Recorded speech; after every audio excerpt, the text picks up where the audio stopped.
Holy Week is like living in a microscope that starts at a really high power and only shows a small part of the picture at a time. We see and feel the details, colors, emotions, and pain in an up-close and personal way.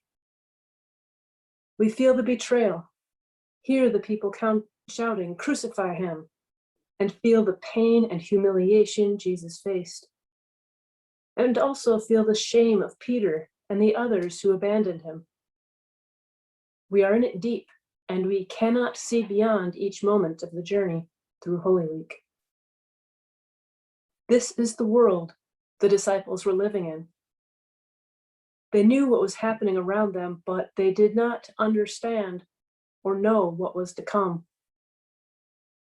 It was a time of fear, hopelessness, discouragement, and doubt. They were living in the chaos and could only try to comprehend what was going on in the moments that flew by. This is not the world that we are living in.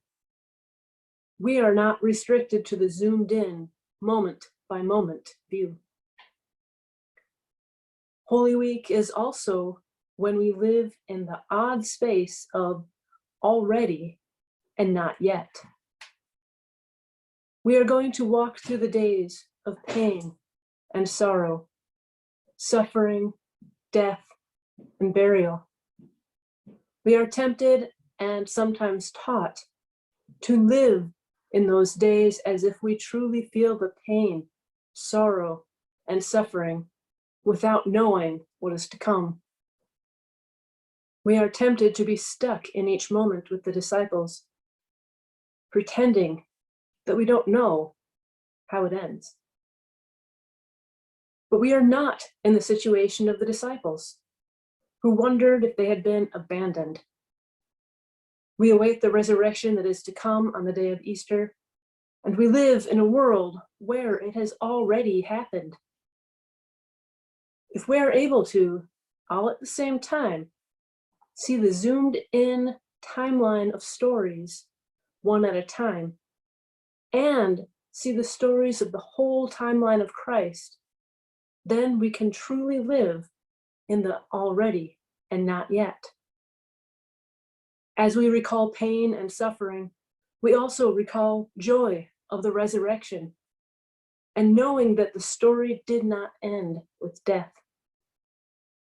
We can see all the frames of the story at once and see that they come together into a mosaic that includes not only Holy Week and Easter, but all of us today.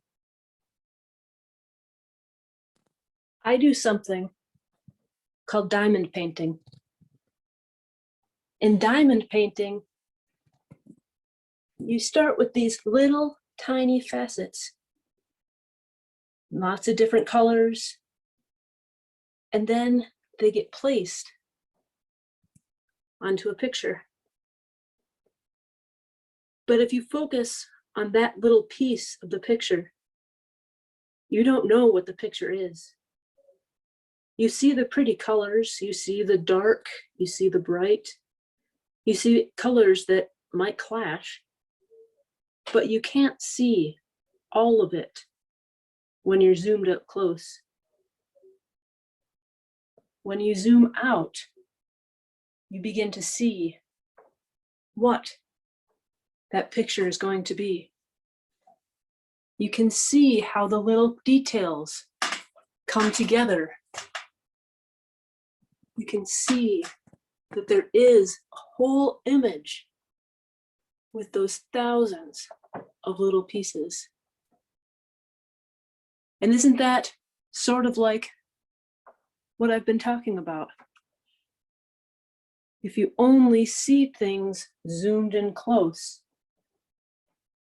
you would never know that that was the mouth of a dragon.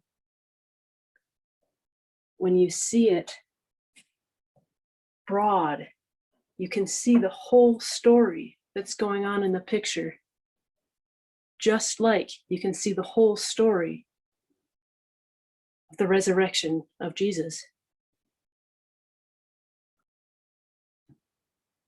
So back yourself up from the paper. Reduce the power on that microscope.